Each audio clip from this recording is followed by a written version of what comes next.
Hello, and welcome to the last video in this three-part tutorial, which focuses on how to properly prepare your reference list. What is a reference list? The purpose of a reference list is to enable a reader to find the full details of where you found the information used in your writing, which you have already marked with in-text citations.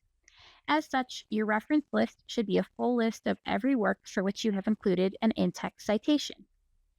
While the terms reference list and bibliography are often used interchangeably, APA defines them slightly differently. A bibliography includes all the works you have read on a particular topic, while a reference list just contains the information that you have cited. You are only required to provide a reference list, so you should be careful to only include sources for which you have provided in-text citations. When setting up a reference list, there are a couple of stylistic standards to be aware of. You should start your list on a new page at the end of your assignment with a center-aligned heading reading Reference List or just References. The list should be in alphabetical order going by surname for personal authors or organization name for corporate authors. If the book was published anonymously and you don't know the surname, you place in order of the first significant word in the title. For example, the first word excluding the, and, etc. There is no need to separate out references by type. Books, journals, websites, etc. all should be listed alongside each other. Your reference should end with a full stop unless it contains the DOI or URL. On a DOI or URL, a full stop might interfere with its functionality. If a reference entry is more than a single line long, then you should indent the second and all subsequent lines. There should be double spacing between references. For a book, your reference list entry should have the author's surname, followed by a comma, and the initials of the first and middle name. Then you have a full stop, then the date of publication in brackets, followed by another full stop.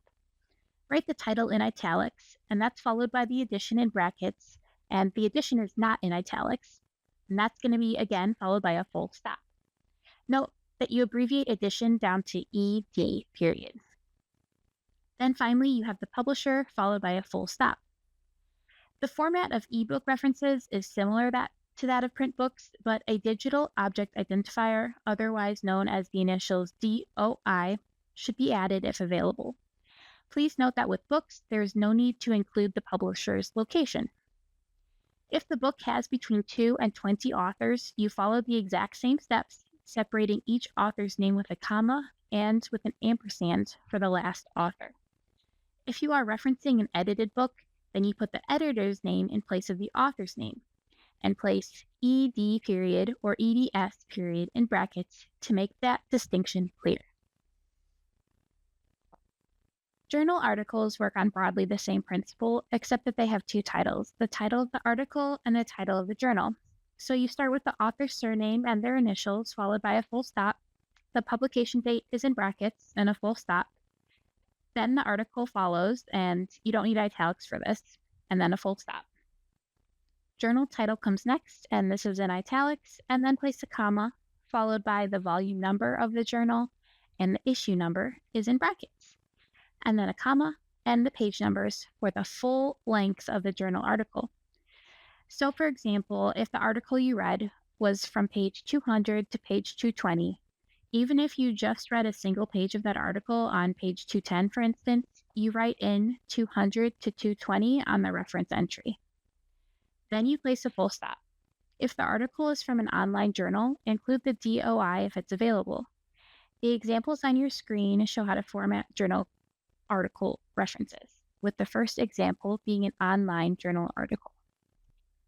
Websites work a little bit differently, but they still follow the same general principles. If you can find the author or authors of a web page you consulted, you start with their surname and then the initials as before. Then the title, which can be the heading of the web page you cited, and the title's in italics, and that's followed by a full stop. The year of publication goes in brackets, same as before, but bear in mind if you can't find the publication date, you can put in the initials N period D period, and this stands for no date.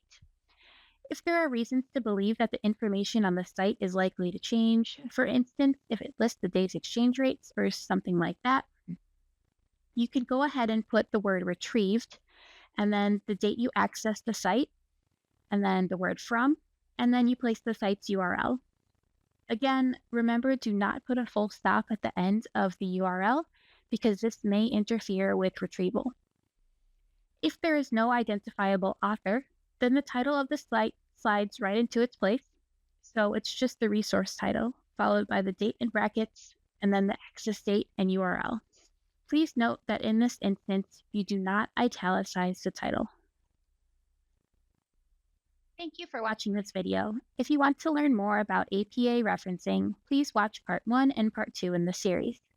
Our online LibGuide provides further information, and if you still require help, please get in touch with the library for any further assistance. Thank you.